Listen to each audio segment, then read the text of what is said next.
One of the best ways to successfully sell your home is to be proactive in your efforts to make the sale go smoothly. My name is Marc Gallant and I'm a realtor in the Greater Moncton area. And today I'm sharing 5 mistakes to avoid when selling your home in order to give yourself the very best shot at a successful and hopefully profitable sale. Number 1 is not being proactive and fixing issues you know about before listing your home for sale. Buyers want to know the home they're buying was well looked after. And a great way to show them that is by fixing the little things that you've been putting off.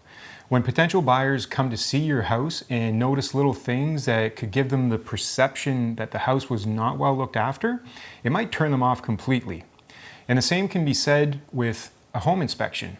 If you're at the point where you've accepted an offer, you don't want the inspector to find a bunch of little things that could have easily been addressed beforehand.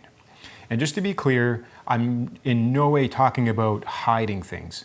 You absolutely want to disclose any major issues, especially hidden ones you know about. I'm talking about little repairs and minor issues that can be easily addressed.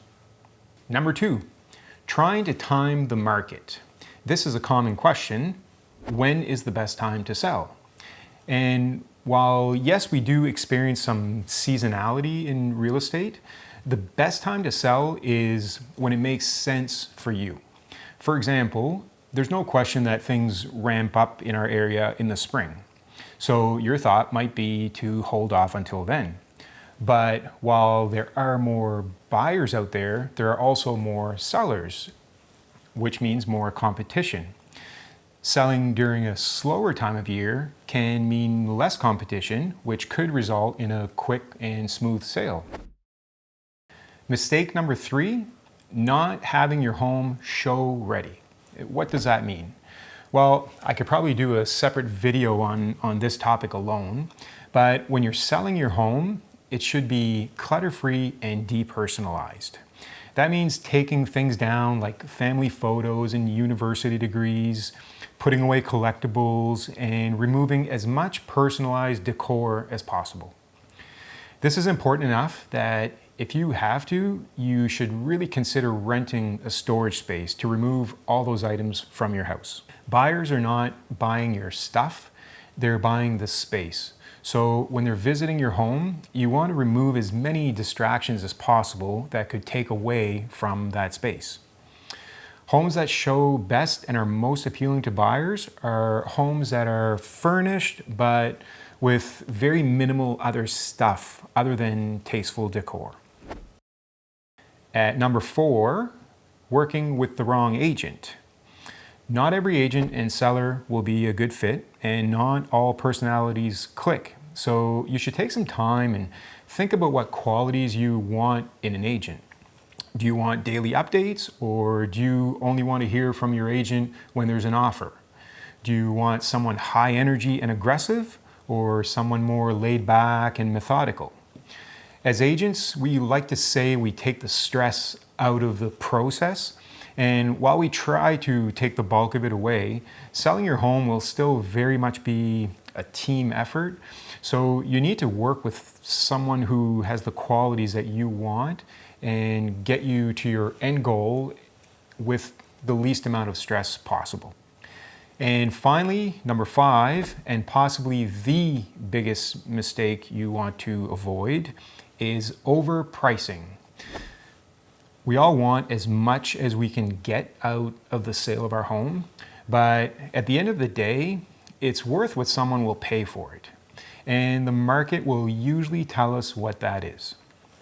The most common way to establish value on a home is by looking at recent comparable homes that have sold in your area. You've probably heard the term comps on one of those HG TV shows.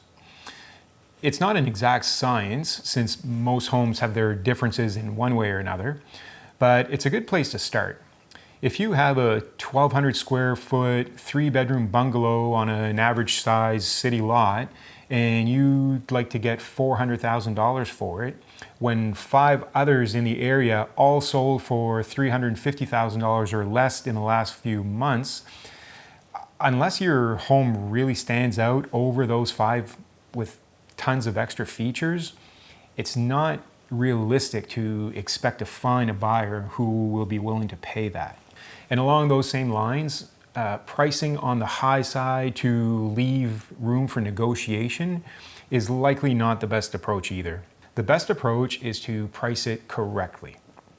Not so low that buyers think there must be something wrong with it and keep scrolling, but not too high so that buyers discard it because they've been watching the market and have seen similar homes go for much less.